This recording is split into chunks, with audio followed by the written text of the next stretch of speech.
बताना बेटा। हाँ ध्यान दो। अमित बंद करना बेटा मोबाइल। देखो हम लोग क्या पढ़ रहे थे, तो हम लोग बल का कंसेप्ट पढ़ लिए थे और उसके बाद में हम लोग बल का मात्रक भी पढ़ लिए थे और इतना समझ में आ गया था कि जो फोर्स का यूनिट होता है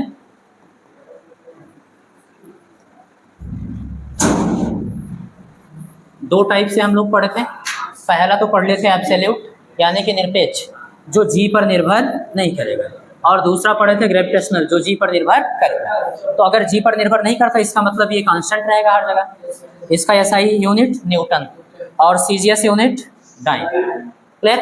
और यहाँ पर बात करें ग्रेविटेशनल यूनिट में तो ये हर जगह पर क्या होगा, बदलेगा, है ना, क्योंकि जी अलग अलग जगह पे अलग अलग होता है। तो यहाँ पर एसआई यूनिट हम लोगों ने पढ़ा था, तो आप बताओगे किलोग्राम वेट, क्या पढ़े थे बेटा। और सीजीएस यूनिट अगर हम बताएं, बिल्कुल सही, ग्राम वेट, इतना पढ़ो। क्लियर। और एक चीज याद रखना, किलोग्राम वेट को न्यूटन में बदलने के लिए गुरुत्वाकर्षण जी से गुणा करा देना। यानी इस किलोग्राम वेट को अगर हम गुरुत्वाकर्षण जी से गुणा कराएंगे तो क्या हो जाएगा, न्यूटन। कल बता दिए थे ना, तो ये याद रखना, बस इतना पढ़ लिए थे। ठीक है, अब ठीक है, जो छोटे छोटे कॉन्सेप्ट बच रहे हैं अगर बीच में कोई चीज़ डिस्टर्ब किया तो उसको पढ़ाते रहेंगे। क्लियर। अब हम लोग बढ़ते हैं अपने चैप्टर की ओर थोड़ा सा, अभी तो केवल बल ही बढ़ रहे थे। क्लियर। अब देखो हम लोग लॉ ऑफ मोशन की ओर बढ़ रहे हैं, यानी गति के नियम की ओर। तो गति का नियम स्टार्ट कहाँ से होता है सबसे पहले, हाँ नहीं रुक जाओ, उससे पहले भी है ना, और उसके पहले भी ले चलेंगे आपको। चलो सबसे पहले ले चलते हैं एरिस्टोटल के पास।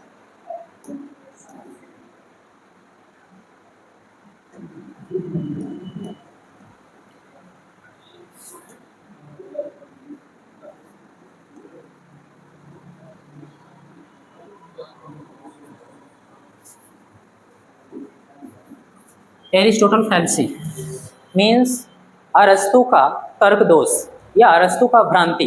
बात समझ में आ रही है। देख इसी को लिख लो, इसी को आप लिख सकते हो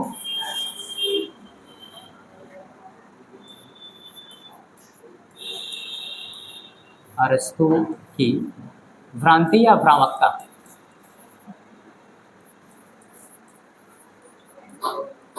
चलो देखो इनके लॉजिक में दोष क्या था उसको हम लोग समझने वाले गति के विषय में। चलो क्या चीज बेटा, भ्रामकता यानी भ्रम, यानी किसी जैसे हम कोई लॉजिक दे रहे हैं और उसमें दोष हो, गलती हो। बात समझ आ रही है। डेली अनुभव जो हम कर रहे हैं वो बता दे रहे हैं और लेकिन जब प्रमाणित किया जाए तो गलत निकले, कुछ और निकले। बात समझ आ रही है, तो ये उनका भ्रम। हाँ बेटा ये मैं बता दे रहा हूँ, ये वैज्ञानिक नहीं, ये विचारक थे, दार्शनिक थे। कहाँ के, यूनान। कहाँ के। और विचारक कहना भी गलत होगा, महान विचारक कहो भाई, भले ही ये चीज़ यहाँ पर गलत है, इन्होंने बहुत अच्छे अच्छे विचार दिए हैं। ठीक है, तो यूनान के महान विचारक थे। क्लियर। ओके। और हमको इन सब हिस्ट्री की चीज़ों से मतलब नहीं है ज़्यादातर। क्लियर। हमको बस अपने फिजिक्स वाला कंसेप्ट देख लेते हैं, नहीं तो बहुत लंबा हो जाएगा फिर कहानी। देखो इनकी भ्रामकता थी क्या गति के विषय में। वैसे तो बहुत सारी चीज़ें, एक भ्रामकता इनकी और थी कि अगर हम हल्की वस्तु और भारी वस्तु को गिराएं तो भारी वस्तु पहले पहुंचेगी और हल्की वस्तु बाद में पहुंचेगी। बात समझ आ रही है। इस विषय पर हम लोग बाद में बात कर लेंगे, उसको हम लोग को समझना नहीं है, हम लोग को गति वाला समझना है। इनका कहना क्या था, देखो एक लाइन में, कि ये भी समझा दें आप लोगों को। चलो थोड़ा समझा दे। देखो इनका एक भ्रामकता और था एक विषय को लेकर कि अगर कोई भारी चीज़ है, बात समझ में आ रही है, मान लो ये 5 किलोग्राम का है और मान लो आपका पेन है, ये पेन तो इस आकार का होता नहीं भाई, ऐसे मान लेना ये क्या है, मान लेना 1 ग्राम का है या 10 ग्राम का। बात समझ में आ रही है ऐसे। और अगर हम मुक्त रूप से इनको छोड़ें, ऐसे मुक्त रूप से छोड़ें, तो इनका कहना था कि ये वाला थोड़ा जल्दी पहुंच जाएगा और ये वाला थोड़ा धीरे धीरे आकर के फिर पहुंचेगा। बात समझ में आ रही है। तो ये इनका भ्रम था थोड़ा, क्योंकि बाद में पता चला कि ऐसा बिल्कुल भी नहीं है। दोनों का भार चाहे जितना हो, भार पर डिपेंड ही नहीं करता, गुरुत्वाकर्षण दोनों पर समान रहेगा। जी इस पर भी काम कर रहा है और जी इस पर भी समान रहेगा। बात समझ में आ रही है। तो दोनों के दोनों क्या होंगे, एक ही साथ पहुंचेंगे। लेकिन ध्यान रहे वहाँ पर क्या नहीं होना चाहिए, ये रेजिस्टेंस नहीं होना चाहिए, हवा का प्रतिरोध नहीं होना चाहिए। नहीं तो आप 1 किलोग्राम का लोहा ले लो और चिड़िया का पंख ले लो या कागज़ ले लो और छोड़ने लगो, तो 1 किलोग्राम का जो आपका लोहा था, बात समझ आ रही है, उसका एयर रेजिस्टेंस क्या कर पाएगा, रोक नहीं पाएगा ना हवा का प्रतिरोध, फटाक से पहुंच जाएगा। लेकिन कागज को ऐसे ऐसे लहराएगा फिर आराम से पहुंचाएगा। तो ये तब की बात हो रही है निर्वात से, वैक्यूम हो, वहां पर हवा भी ना हो, क्लियर। और वहां पर अगर हम दोनों चीजों को छोड़ेंगे तो समान टाइम पर एक साथ पहुंचेगा, समझ गए। तो इसको हमको नहीं देखना है। हाँ, गति वाला थोड़ा देख ले रहे हैं। तो इनकी मेन जो कहानी थी इसमें थी, इनके अनुसार भैया ये कह रहे थे किसी पिंड, अभी समझा देता हूँ, किसी पिंड को गतिशील रखने के लिए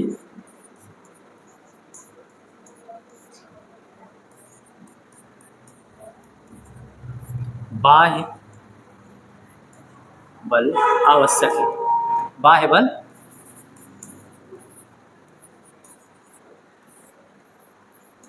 आवश्यक है, ये चीज।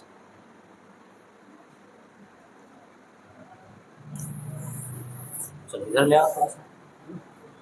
ओके, बताओ भाई ये लाइन समझ आ रही कि नहीं?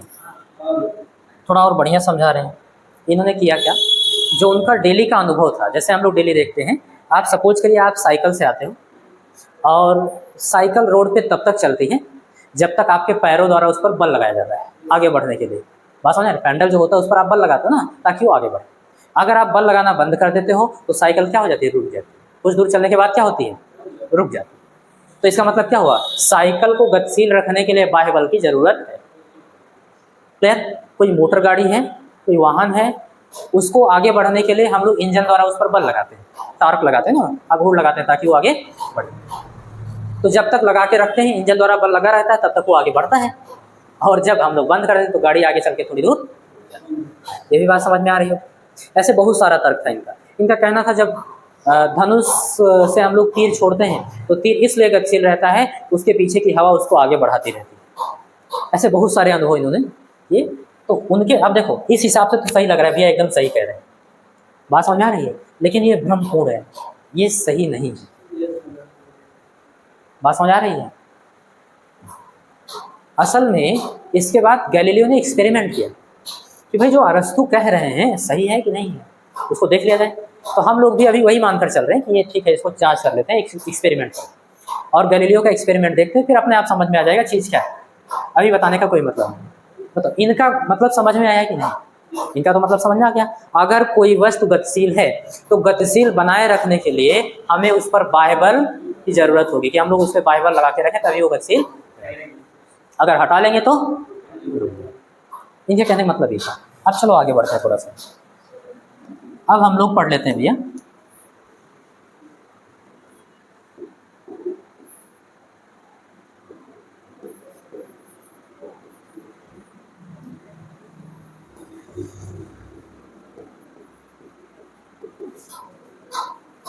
मीन्स गैलीलियो का प्रयोग।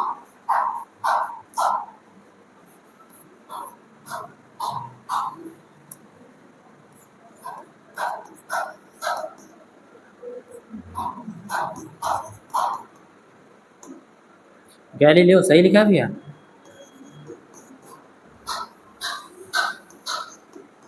देख लेना आप लोग, ठीक। तो गैलीलियो का प्रयोग हम लोग देख ले रहे हैं क्या था। तो हमारी एनसीईआरटी में दो दो प्रयोग दिया है, दोनों देख लेते हैं।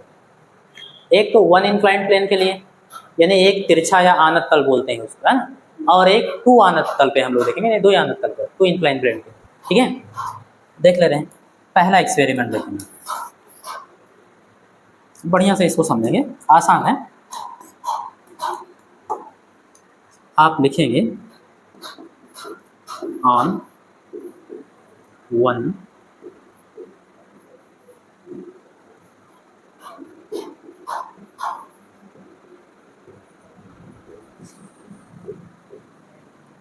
यानी एकल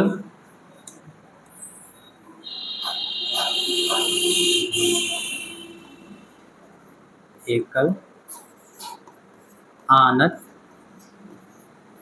तल पर। किस पर देख रहे हैं बेटा प्रयोग? एकल आनत तल, आनत का मतलब तिरछा, बस समझ में, ढलान वाला कोई तल होगा, समतल होगा, उस पर प्रयोग करके देखें। ठीक है भाई, देख ले रहे हैं, कोई बात नहीं। तो पहला वाला देख लो, देखो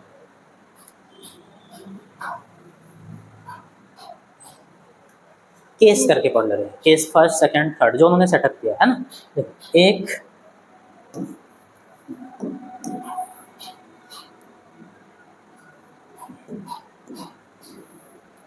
ये केस फर्स्ट, यहाँ पर आप मान लीजिएगा सेकंड, और यहाँ पर हम लोग कर लेंगे थर्ड। एकदम अच्छे से समझ में आएगा, थोड़ा सा भी सोचने की जरूरत है ना। देखो ये आनत तल है, ऐसे तिरछा तल, बात समझ में आ रही है, कैसे केस फर्स्ट।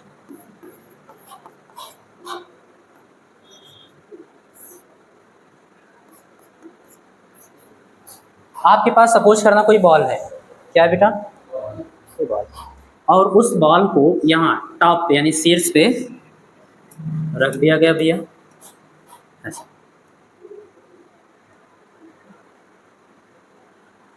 ठीक है, और उसको ऐसे छोड़ दिया गया, बात समझ आ रही, तो नीचे की ओर आएगा, इतना तो समझ आया। तो यहाँ पर ऐसे एरो बना देंगे इधर की ओर नीचे, और किसी न किसी बेग से आगे बढ़ रहा होगा। तो हम लोग देखेंगे कि जो बी है बेटा ये बढ़ता है, क्या हो रहा है, धीरे धीरे बेग क्या होगा इसका, बढ़ता जाएगा, क्योंकि वहाँ हम पकड़ के रखेंगे जीरो बेग था, छोड़ेंगे धीरे धीरे बढ़ना शुरू करेगा, बढ़ना शुरू करेगा, और जब यहाँ पर पहुँचेगा तो बहुत तेज़ी से पहुँचेगा। तो इस प्रैक्टिकल से हम लोग को समझ में आ रहा है कि बेग क्या होगा, बढ़ेगा, बेग क्या होगा, बढ़ेगा। लेकिन अगर इसी बॉल को हम यहाँ नीचे रखें और ऊपर की तरफ भेजें, ध्यान समझना, ये केस सेकंड है, क्या है बेटा,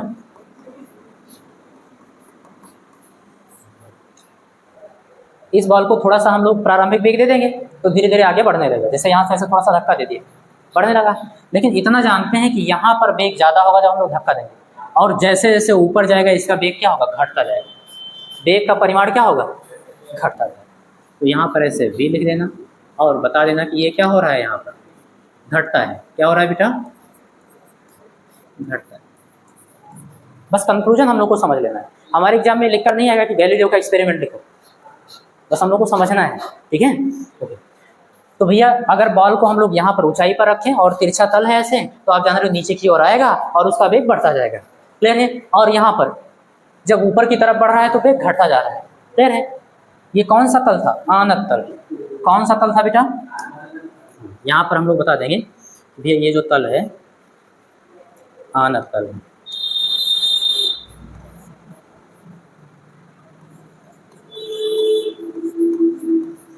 यानी इंक्लाइंड प्लेन है, ऐसे तिरछा, ये भी क्या है, आनत तल, दिख ही रहा है। लेकिन अगर कोई ये पूछे ये कौन सा तल है, बिल्कुल सही, आप बताओगे क्षैतिज, क्या बताओगे बेटा,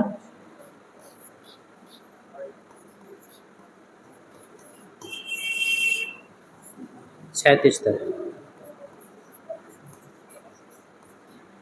समझ आ रहा है। ये कौन सा केस होगा, थर्ड।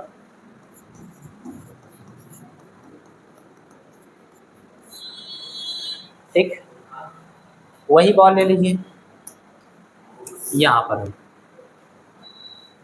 और थोड़ा सा शुरुआत में धक्का दे दीजिए, यानी थोड़ा सा प्रारंभिक वेग दे दीजिए, जिससे ये बॉल क्या हो, आगे बढ़ने लगे। चलो डायरेक्शन क्या होगा भैया, इधर, यही तो होगा, ये इसका वेग का क्या हो जाएगा, डायरेक्शन।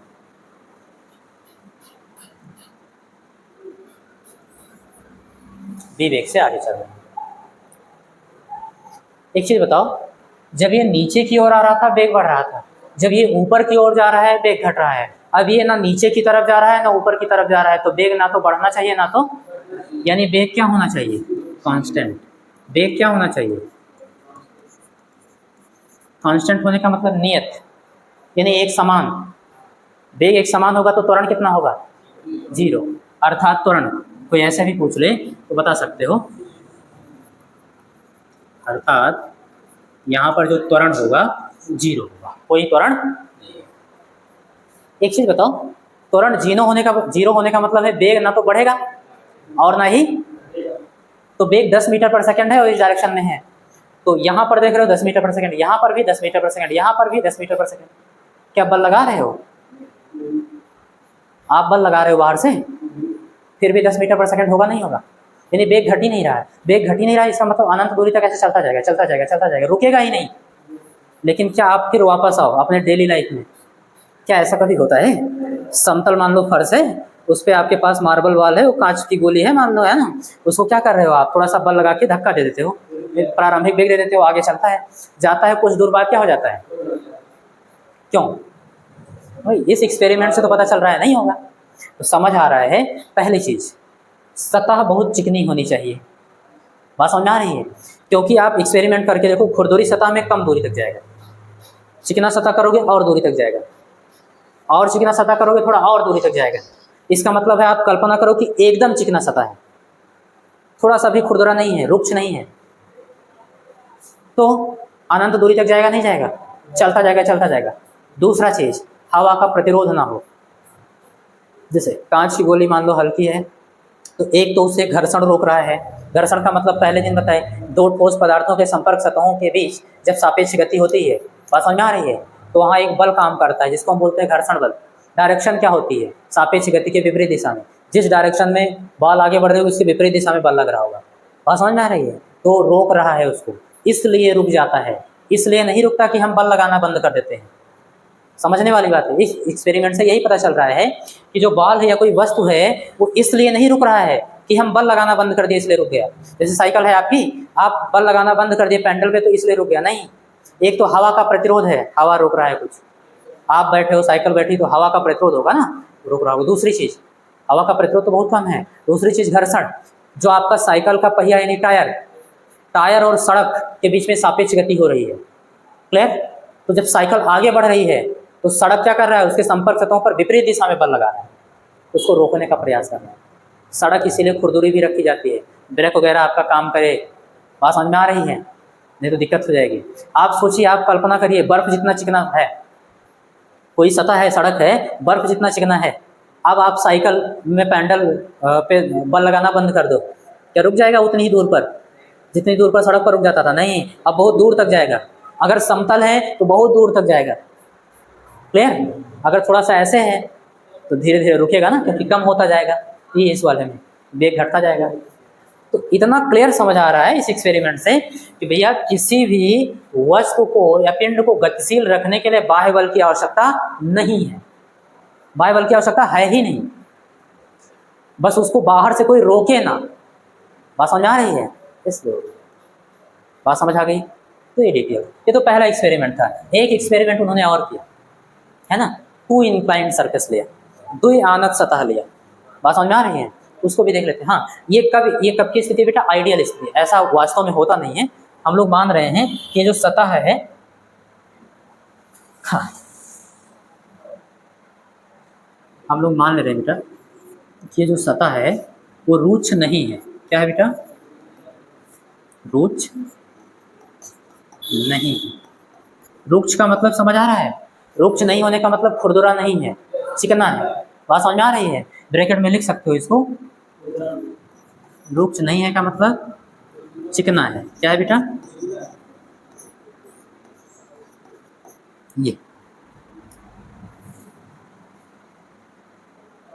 पहला क्लियर है बात? दूसरा देख लेते हैं फटाफट, है ना।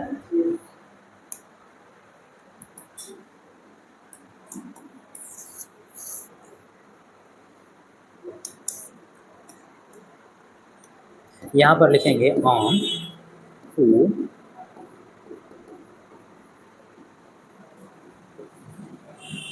To incline plane.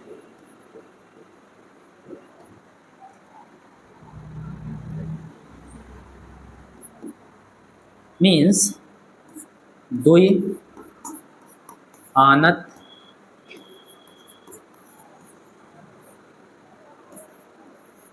तल पर। चलो द्वियानक तल पर प्रयोग देख ले रहे हैं भैया, उन्होंने क्या किया था। चलो एक फिगर बना रहे हैं, फटाफट देखना।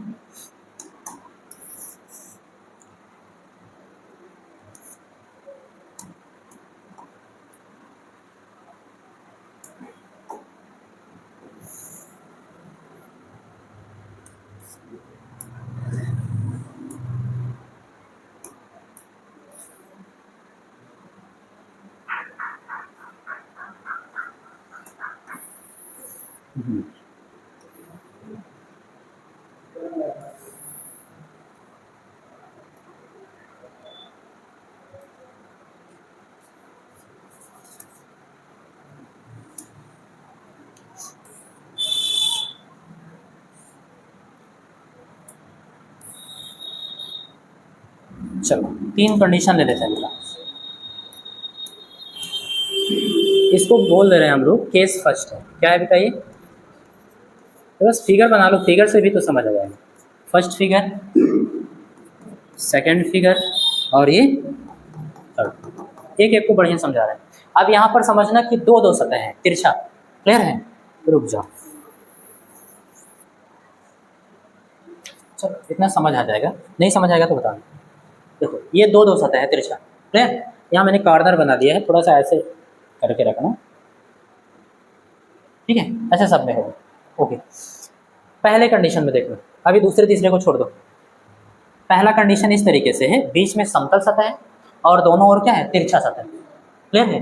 अब देखो आपको लाइन क्यों दिख रही है, क्योंकि अगर इधर से देखते तो आपको ऐसे दिखता सतह, क्लियर। लेकिन अगर कोई बगल से देख रहा है तो उसको क्या दिखेगा, लाइन ही तो दिखेगा ना। हाँ तो समझ लो आप बगल से देख रहे हो, इसलिए इस सतह को ऐसे लाइन से देख। ऐसे यहाँ पर भी समतल सतह ऐसे हो, लेकिन आपको एक लाइन दिख रही है, तो ये चीज़ आपको कल्पना करनी है। समझ आ रहा है। ओके, आपके पास सपोज करना कोई बॉल है ऐसा यहाँ पर, ठीक, और इस बॉल को आप छोड़ रहे हो, तो ऐसे ऐसे ऐसे जाएगी, बात समझ में आ रही है। और आप सभी जानते हो, थोड़ा इसको डॉटेड कर दे रहे हैं ना, यहीं पर जाकर ऐसे, क्योंकि बॉल तो एक के बॉल है, एक टाइम पे एक के जगह हो सकती है, तो अभी वहाँ पर है तो समझ जाना थोड़ी देर बाद वहाँ पर पहुँचेगी, ऐसे डॉटेड। इसमें समझना क्या है हम लोगों को, तो ध्यान देना, समझना ये है सबसे पहली चीज़, दोनों तलों का झुकाव सेम है। झुकाव देखना बेटा,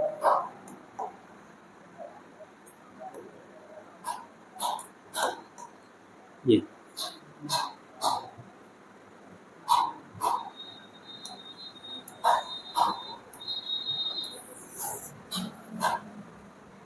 अगर हम आपसे कह रहे हैं, वो शॉर्ट में समझा रहे हैं, कंक्लूजन समझना है, पोथी नहीं भरना, ध्यान देना। अगर हम मान लें कि यहाँ पर ये θ1 कोण है, कितना है बेटा, और यहाँ पर θ2 कोण है, क्लियर है, तो कंडीशन देखना, ये देखिए θ1 बराबर θ2, यानी दोनों का झुकाव क्या है, बराबर है। बात समझ आ रही है। देन H1 बराबर H2 हो। अब H1 H2 क्या है, यहाँ से यहाँ तक की ऊंचाई, इसको मान लेंगे H2, बात समझ आ रही है, और इसको मान लेंगे H2।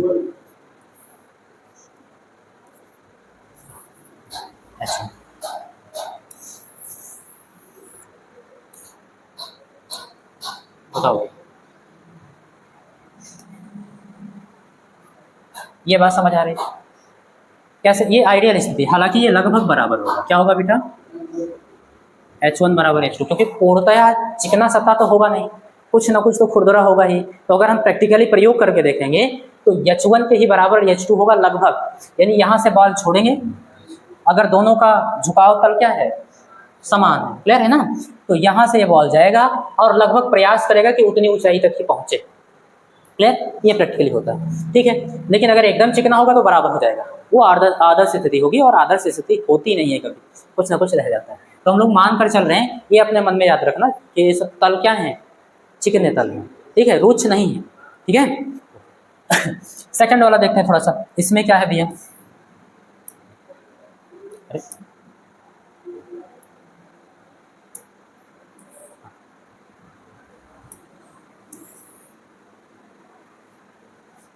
समझने का प्रयास करें। मान लेंगे यहाँ पर कोण θ1 है, कितना है बेटा, और यहाँ पर हम लोग इस कोण को कम कर दे रहे हैं। क्या कर दे रहे हैं, कम कर दे रहे हैं जानबूझ के।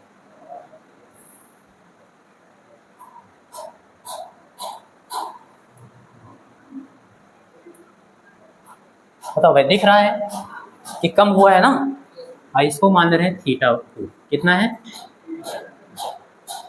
सेम चीज। इस बॉल को यहाँ पर रखेंगे और यहाँ से छोड़ेंगे। ऑब्जर्व क्या करना है, आप देखोगे कि ये बॉल ऐसे जाएगी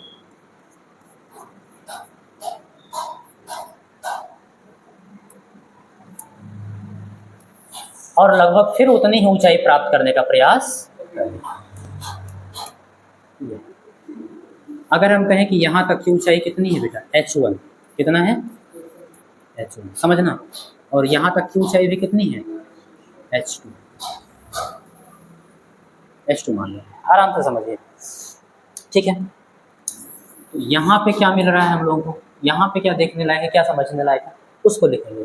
तो वही चीज़ है, आप बताएंगे यदि यहाँ पर कंडीशन देखना, θ2 क्या है बेटा, इज लेस देन θ1, वो वाला कोण क्या हो गया, इस वाले कोण से कम हो गया। इसका मतलब उसका झुकाव थोड़ा कम हो गया। इसका झुकाव ज़्यादा था ना, उसका झुकाव क्या हो गया, कम हो गया। ये बात समझ आ रही है, ओके। तब देखना क्या होगा, देन h1 लगभग बराबर होगा h2। अब आपके दिमाग में एक ख्याल आना चाहिए, सर दोनों में डिफरेंस क्या है। भाई जब कोण बराबर था तब भी h1 बराबर h2 था, कोण नहीं बराबर है तब भी h1 बराबर h2। इससे क्या प्रूफ करना चाह रहे हैं, एक चीज, भले ही वो ऊंचाई उतना ही प्राप्त किया हो, लेकिन इस बॉल को यानी इस गेंद को उस ऊंचाई को प्राप्त करने के लिए पहले की तुलना में, पहले इतनी ही दूरी तय करनी पड़ती थी, पहले की तुलना में ज़्यादा दूरी तय करनी पड़ी, पहले की तुलना में। तो यहाँ पर लिखोगे बट, ये तो हो जाएगा, बट अधिक दूरी तय करना पड़ा गेंद को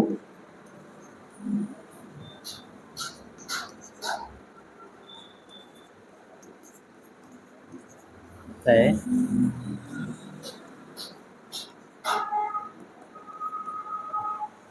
बात समझ आ रही। तीसरा देख लेते हैं भैया, बस ये लास्ट में।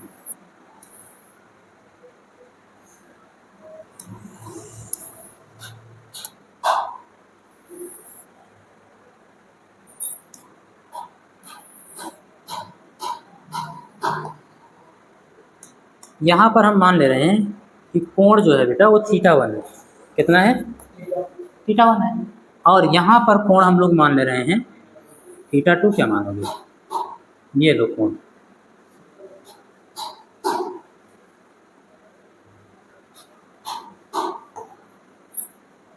अब बताओ कोण कितना हो गया, 0, कोण कितना हो गया, 0 हो गया। अब समझना ध्यान से, यहाँ पर आप बता देंगे here θ1 does not equal to 0, θ1 0 degree नहीं है, क्लियर है, एंड θ2 क्या है, 0, वो 0 हो गया। यानी दूसरे वाली सतह को पहले हम लोगों ने थोड़ा कम झुकाव किया था, अब एकदम समतल कर दिए, क्लियर है। अब देखना होगा क्या, यहाँ पर बॉल वही है, यहीं से छोड़ेंगे भी ऐसे,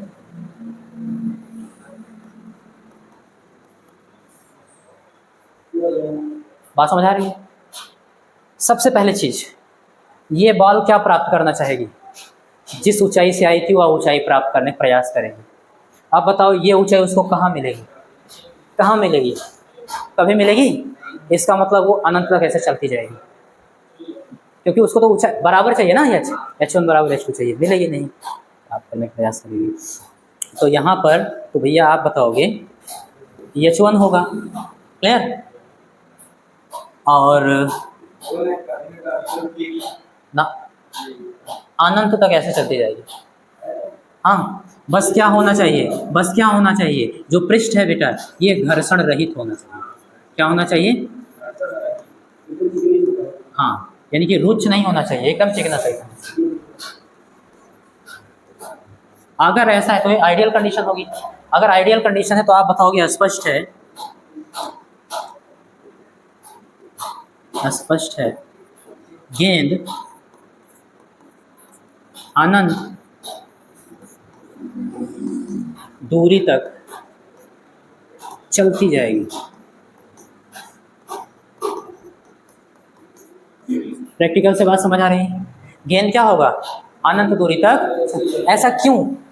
क्योंकि वो H1 H2 प्राप्त नहीं कर पा रहा है ना। पहले गेंद जो है अपनी ऊंचाई, जितनी ऊंचाई से छोड़ा गया था उतनी ऊंचाई प्राप्त नहीं कर पा रहा है और तब तक वो चलता रहेगा। तो इतनी बात समझ में आ रही है। लेकिन ये कब अनंत दूरी तक चलती जाएगी? जब ये घर्षण रहित सतह होगा। अगर हम लोग प्रैक्टिकली देखें तो कुछ ना कुछ तो खुरदरा होगा ही, तो गेंद बहुत दूरी तक जाकर कहीं ना कहीं धीरे धीरे रुक जाएगा, क्योंकि थोड़ा घर्षण बल उसको रोकेगा और हवा का प्रभाव भी थोड़ा बहुत होगा तो रोकेगा। लेकिन आप कल्पना करिए हवा और घर्षण नहीं है, तो क्या अरस्तु सही कह रहे थे? बिल्कुल भी नहीं। क्योंकि ये तो कह रहे थे किसी पिंड को गतिशील रखने के लिए बाह्य बल की आवश्यकता है, बाह्य बल आवश्यक है, यही तो बता रहे थे।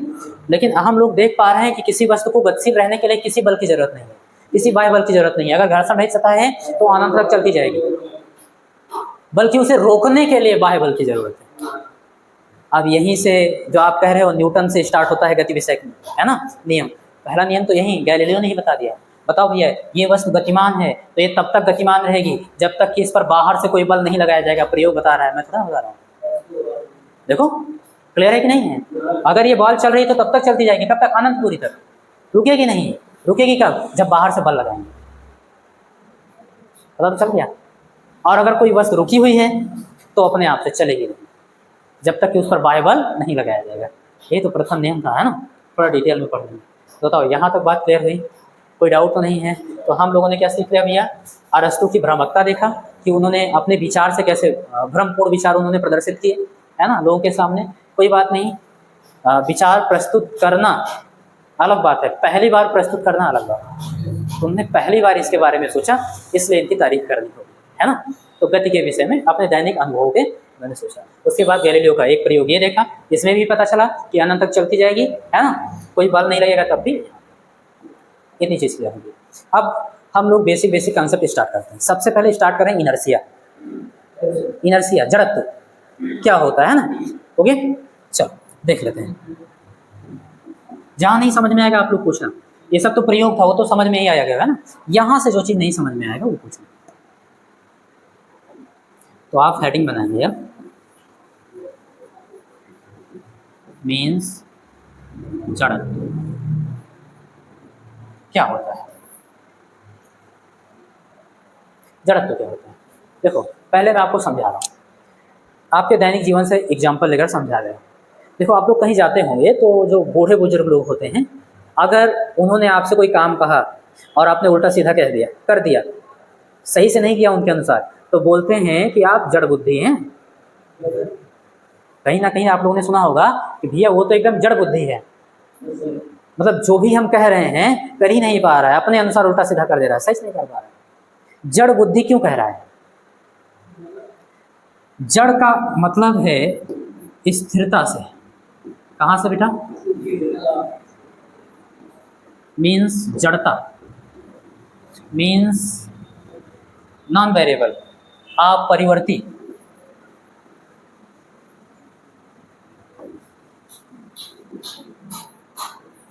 अपरिवर्तनीयता, ये सारे सब मिल रहे हैं एक दूसरे से। अब देखो जड़ बुद्धि कहने का लॉजिक क्या था? उनके कहने का मतलब था कि अपने बुद्धि में कोई विकास नहीं किया, इसको अगर कोई चीज़ समझाओ तब भी नहीं एडाप्ट कर रहा है, मतलब ऑब्जर्व कर रहा है कि ऐसी चीज़ें होनी चाहिए, निष्कर्ष निकाल कुछ नहीं, कह रहा जैसे हैं वैसे रहेंगे, यानी अपने दिमाग को स्थिर रखेंगे, जैसे आए थे वैसे रहेंगे पृथ्वी, फिर वैसे चले जाएंगे, कोई विकास नहीं करेंगे। तो उनको बोल रहा है जड़ बुद्धि।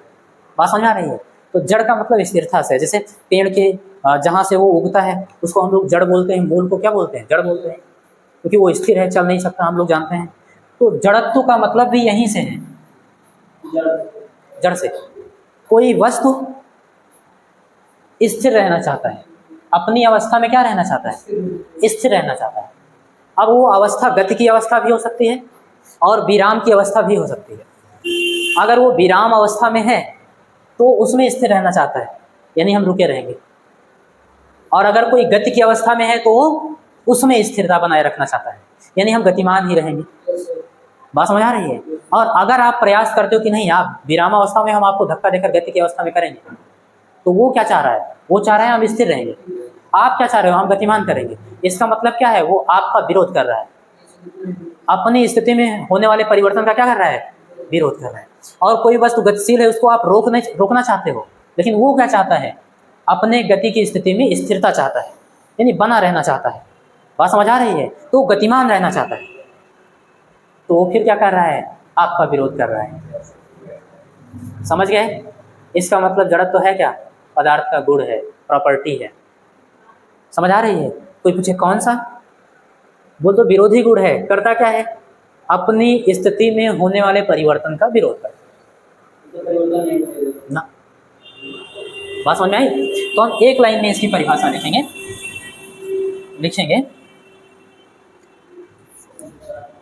पदार्थ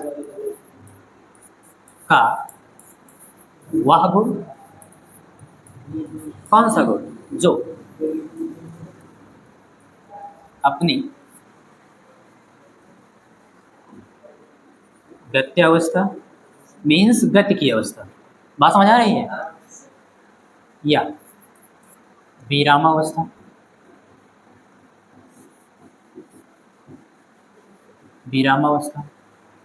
में होने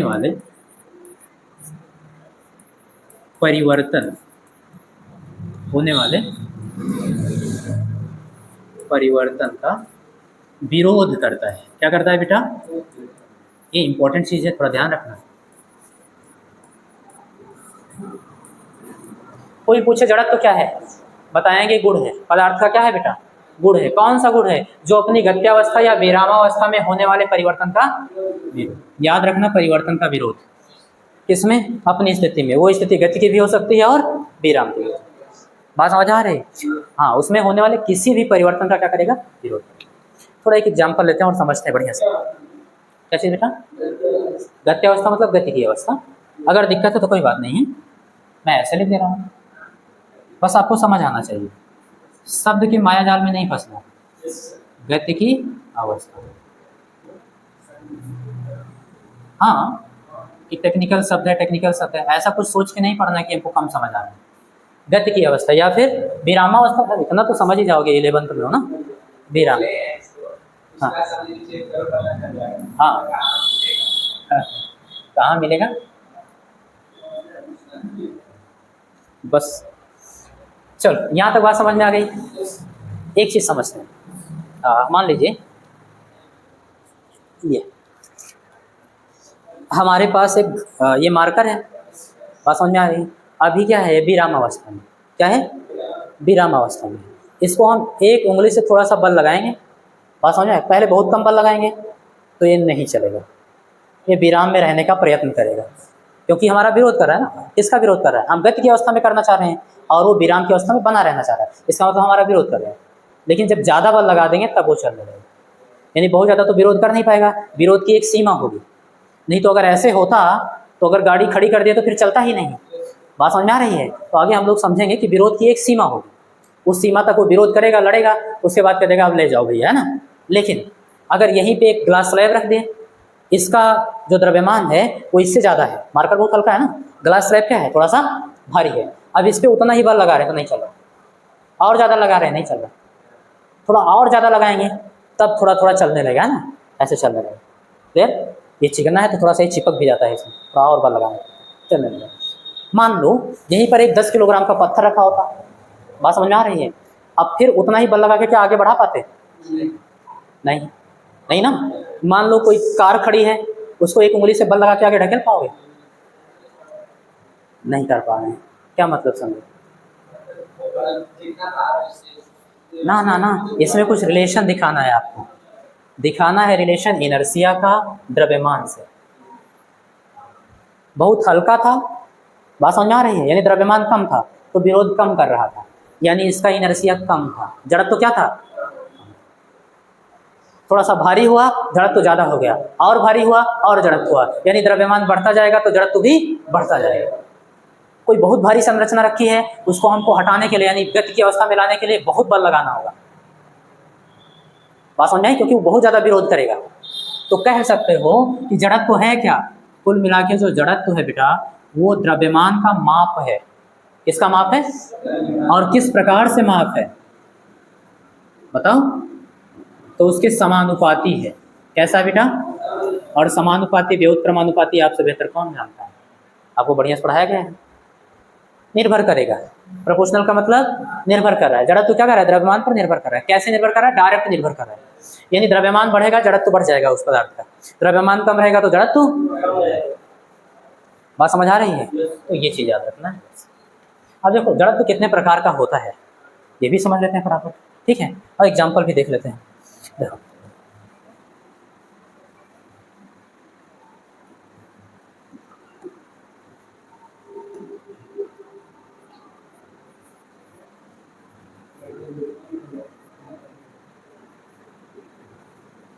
टाइप ऑफ इनर्शिया, जड़त्व के प्रकार देख लेते हैं कितने टाइप का होगा। तो आप बता सकते हो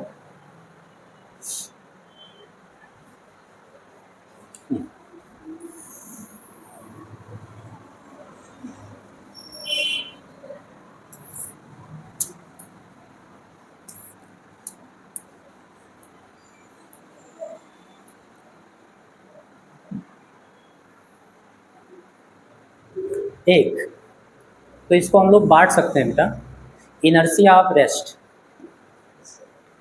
इसमें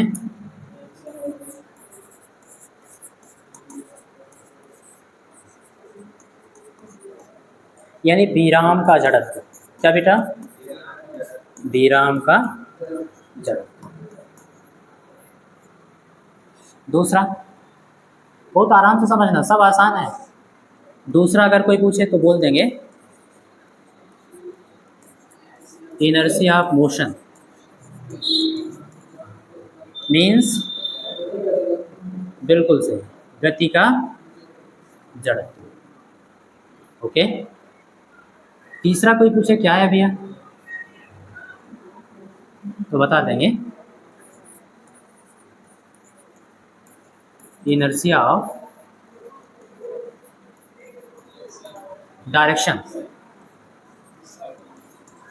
बिल्कुल सही,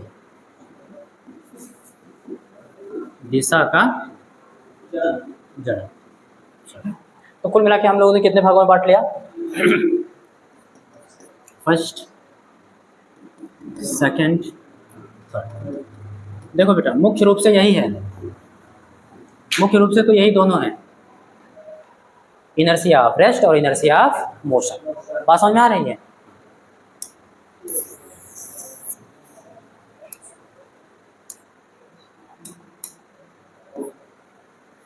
क्या बेटा? विराम।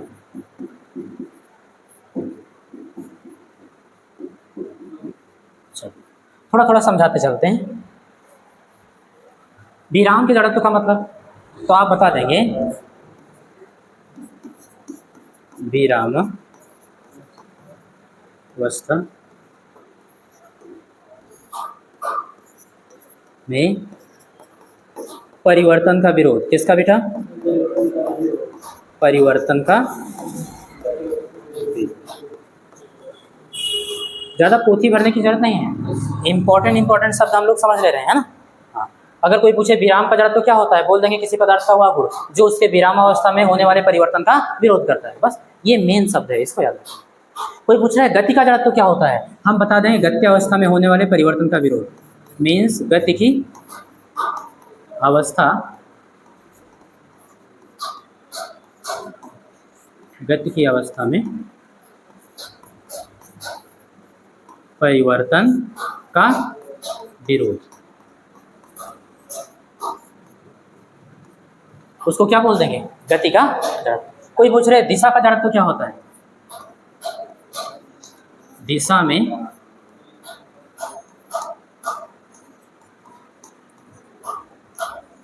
परिवर्तन का विरोध।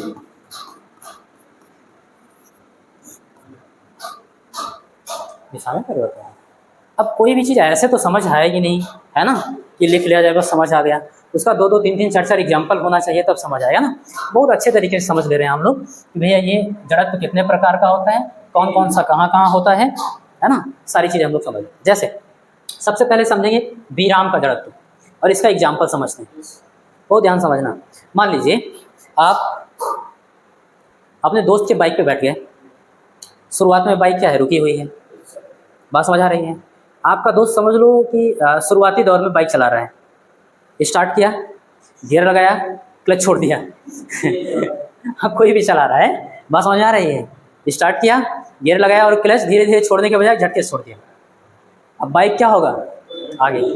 आप पीछे तो आराम से ऐसे बैठे थे, आप कहाँ जाएंगे, पीछे। इतना तो पता चल गया ना पीछे जाएंगे। क्यों जाएंगे, इसकी वजह से जाएंगे। सोच लो कितना खतरनाक है। अगर ये बहुत ज़्यादा है तो बहुत भयानक भी हो सकता है, जानलेवा भी हो सकता है। इतने हल्के में मत लेना, है ना। ये आपके साथ बचपन से काम करता है, हर जगह काम करता है। अभी धीरे धीरे याद आएगा एग्जाम्पल। अब समझते हैं कैसे लॉजिक समझते हैं फिजिक्स का। ध्यान देना, जब आप बाइक पे बैठे थे, बाइक भी रेस्ट में था, आपका पूरा बॉडी क्या था, रेस्ट में, यानी विराम में था। क्लियर। और जब बाइक स्टार्ट किया और क्लच छोड़ दिए तो बाइक क्या हुआ, आगे भागेगा। तो आपके कमर के नीचे का हिस्सा क्या होगा, बाइक पर था, वो गतिमान हो जाएगा, बाइक के साथ जाएगा, क्योंकि उसी पे बैठे हुए हो। बात समझ, बाइक जा रही है तो वो भी तो जाएगा, लेकिन कमर के ऊपर का हिस्सा विरोध करेगा, कहेगा हम विरामावस्था में थे, हम नहीं जाएंगे। अरे भाई तो दोनों तो जुड़ा हुआ है ना। अब ये जा रहा है, आप नहीं जा रहे हो, तो कहाँ जाओगे, पीछे जाओगे। समझ गए, इसीलिए पीछे आप गिर जाते हो। तो एग्जाम्पल ये हो गया। ऐसे बस में बैठा यात्री, आप लोगों ने बहुत सारे एग्जाम्पल दिए होंगे, पढ़ना 2-4 मैं समझा दे रहा हूँ। बस में बैठा कोई यात्री है, बस रुकी हुई है, अचानक स्टार्ट किया, अचानक आगे बढ़ा। वही चीज़, आगे बढ़ेगा तो कमर के नीचे का हिस्सा भी बस के साथ आगे चला जाएगा, लेकिन कमर के ऊपर का हिस्सा रेस्ट पोजीशन में था, वो जहाँ था वहीं रहना चाहता है, इसलिए वो थोड़ा सा पीछे झुक जाता है। समझ आ गई बात। ऐसे मान लीजिए कि भैया कोई यहाँ पर ऐसे डाल है, आप लोग बचपन में आम वाम खूब ज़्यादा तोड़े होंगे, है ना, आम या कोई भी फल है।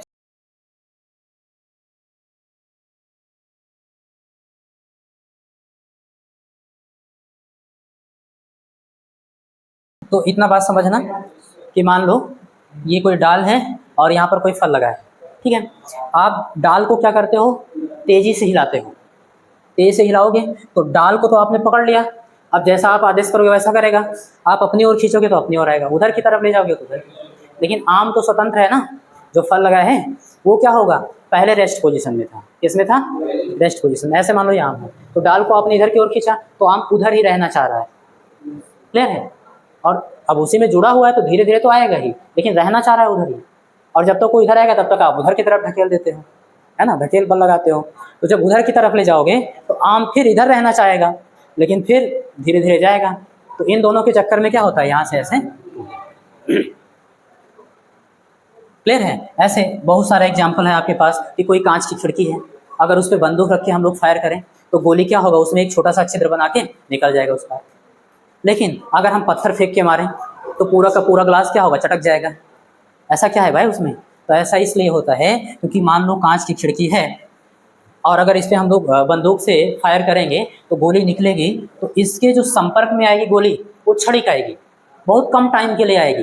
बात समझ में आ रही है। और बहुत तेज वेलोसिटी होगा उसका, वेग बहुत ज़्यादा तेज होगा।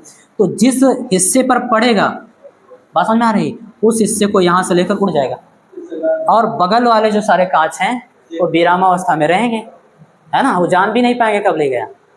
लेकिन अगर हम लोग पत्थर फेंक के मारें तो आप सभी जानते हो पत्थर क्या होगा, ज़्यादा देर तक कांटेक्ट में रहेगा शीशा के, ग्लास के, तो वो जो उसका गति होगा वो संचरित हो जाएगा इसमें पूरे ग्लास में, इसलिए पूरा का पूरा ग्लास क्या होगा।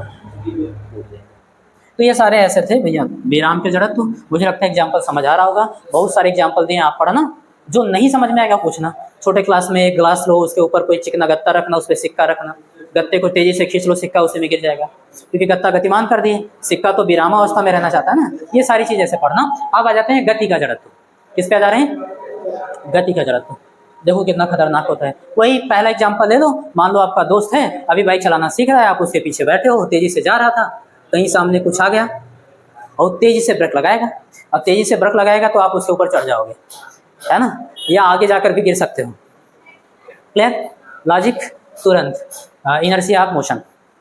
कैसे, जब बाइक चल रहा था तेज रफ्तार से, हम लोग भी बाइक पे बैठे थे, जितनी तेज बाइक चल रहा था उतनी तेज हम लोग भी चल रहे थे। कहने का मतलब हम लोग भी गतिमान थे। लेकिन जब अचानक आपने बाइक को रोक दिया तो कमर के नीचे का हिस्सा तो रुक जाएगा, गतिमान था ना, बाइक रुका वो भी रुक जाएगा, लेकिन कमर के ऊपर का हिस्सा वो तो पकड़े नहीं हो ना किसी चीज़ से, स्वतंत्र है, तो इसलिए वो गतिमान था, तो वो चाहेगा कि हम गतिमान ही रहें, इसलिए वो आगे की ओर गिर जाता है। इसीलिए देखो टैक्सी चालक हो गए या कोई और चीज़ हो गया, जब सामान ऊपर रखते हैं तो उसको बांध लेते हैं, क्योंकि जब ब्रेक लगाएंगे है ना तो आप जानते हो सामान आगे आकर गिर जाएगा। क्यों? क्योंकि उसी स्पीड से वो भी चल रहा होगा ना। तो ये सब क्या हो गया गति। या कोई मान लो ट्रेन वगैरह रुकता है, धीरे धीरे होता है, तो आप लोग तुरंत कूदने लगते हो। अब मान लो ट्रेन चल रहा है और चलने में आपने कूदा, तो सबको बेसिक पता है कि नीड क्या है, हमको थोड़ी दूर दौड़ना होगा, बचपन से सीखते आ रहे हैं। कहीं गिरने लगते हैं तो थोड़ा आगे की ओर दौड़ने लगते हैं। क्यों? क्योंकि इनर्शिया ऑफ मोशन, ट्रेन गतिशील था, आप उस पर खड़े थे तो आप भी गतिशील थे। अगर वो 20 की स्पीड से चल रहा होगा, मान लो रुकने वाला है तब भी 20 की स्पीड से चल रहा होगा, तो आप भी 20 की स्पीड से जा रहे थे। अब आप अचानक कूदोगे ज़मीन पे, तो आप क्या चाह रहे हो? रेस्ट हो जाए, जीरो, वेग कितना हो जाए? जीरो। लेकिन वो क्या चाहेगा? गति की अवस्था में थे तो गति की अवस्था में रहें। तो थोड़ी दूर इसीलिए दौड़ना होता है कि धीरे धीरे वेग कम करो, और अगर ज़्यादा वेग हुआ तो पता नहीं कहाँ ले जाएगा। समझ गया ना? तो ये हो गया आपका inertia of motion. Inertia of direction क्या होता है? बहुत आसान चीज़ है, बहुत सारे इसमें बता सकते हो। जैसे मान लो एक तो आप देखेंगे गांव वगैरह में आता है चाकू पे धार लगाने, बात समझ में आ रही है? तो जब वो लगाता है ऐसे कैसे करके, तो वहाँ से स्पार्क निकलते हैं, चिंगारियाँ निकलती हैं। और चिंगारियाँ किस डायरेक्शन में निकलती हैं? जो घूमता है ना, जिस डायरेक्शन में घूमेगा, मान लो इसी को घुमा रहे हैं, मान लो अब ये अगर इस डायरेक्शन में घूम रहा है तो चिंगारी भी क्या होंगी? ऐसे ऐसे ऐसे निकलेगा। समझ आ रही बात? क्यों? दिशा के जड़त्व से। आपने चाकू लगाया तो उसमें से छोटे छोटे पार्टिकल उससे निकल रहे हैं, और छोटे छोटे पार्टिकल हीट होकर निकल रहे हैं, तो इसलिए हमको स्पार्क उसका चिंगारी दिखाई दे रहा है। क्लियर? लेकिन आप सभी जान रहे हो कौन सा मोशन हो रहा है? सर्कुलर मोशन, वृत्तीय गति। अब वृत्तीय गति हो रहा है, कोई भी गति हो रहा हो, हमको वेग की दिशा देखनी है तो उस पर स्पर्श रेखा खींचेंगे। यहाँ पर कण है तो ऐसे स्पर्श रेखा खींचेंगे, इस डायरेक्शन में जाएगा। यहाँ पर कण है तो इस डायरेक्शन में स्पर्श रेखा खींचेंगे, इस डायरेक्शन में जाएगा। बात समझ में आ रही है? यहाँ पर कण है ऐसे ऐसे, बात समझ में आ रही है? या फिर देखो तो सवाल पूछा जाता है, एक चीज़ बताओ, साइकिल के पहिए के ऊपर मडगार्ड क्यों लगाए जाते हैं? जैसे समझने वाली बात है, ये साइकिल का पहिया है,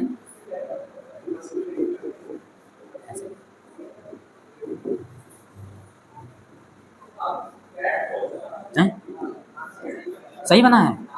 तब ठीक है भैया, है ना? चलो ऐसे ऐसे मान लो ये हैंडल हो गया। अब इसके ऊपर एक ऐसे कवर लगाया जाता है, और इसके ऊपर भी ऐसे लगाया जाता है। क्यों लगाया जाता है?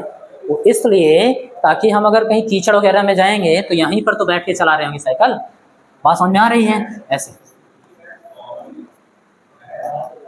ठीक है भैया, चला रहे होंगे। तो अब साइकिल का पहिया तो ऐसे घूम रहा है ना, तो यहाँ पर जब कीचड़ के संपर्क में आएगा और यहाँ तक ऐसे उड़ेगा, ऐसे उड़ेगा। बात समझ में आ रही है? अगर मडगार्ड नहीं होगा तो हम लोगों को पेंट कर देगा। दिशा का जड़त्व, उसी डायरेक्शन में जा रहा था तो उसी डायरेक्शन में जाना चाहता है। बात समझ में आ रही है? तो इसीलिए कीचड़ के लिए गार्ड लगा दिया जाता है, मड गार्ड, ताकि हम लोग कीचड़ को रोक पाए। बहुत सारे हो गए। आप घर पे क्या करो, लेकिन ऐसी जगह पर जहाँ कोई लोग ना रहते, नहीं तो उड़ा दो उनको। आप एक धागा ले लो, धागे में एक सिरे को पकड़ लो, दूसरे सिरे पे कोई छोटा सा पत्थर बांध दो और उसको घुमाओ। बात समझ में आ रही है? और घुमाने के बाद छोड़ दो। तो ध्यान दो, जब घुमाओगे तो सर्कुलर मोशन करेगा। अगर यहाँ पहुँचा है तो उसका डायरेक्शन यहाँ होगा, यहाँ पहुँचा है तो उसका डायरेक्शन इधर, अगर इस डायरेक्शन में घूम रहा है तो। बात समझ आ रही है? और अब मान लो यहाँ पहुँचा है तो उसकी डायरेक्शन ये, और जब यहाँ पहुँचा तो आप धागा छोड़ दिए, तो धागा छोड़ोगे तो धागा क्या हो जाएगा? ढीला, स्वतंत्र हो गया ना। अब वो ऐसे उड़ जाएगा तो उस डायरेक्शन में, दिशा का जड़त्व। देख ये चीज़ें, तो मुझे लगता है कि जड़त्व आपको बढ़िया से समझ में आ गया। इसको पढ़ना, जितने भी सारे एग्जाम्पल दिए होंगे, जो चीज़ नहीं समझ में आएगा पूछो, ठीक है?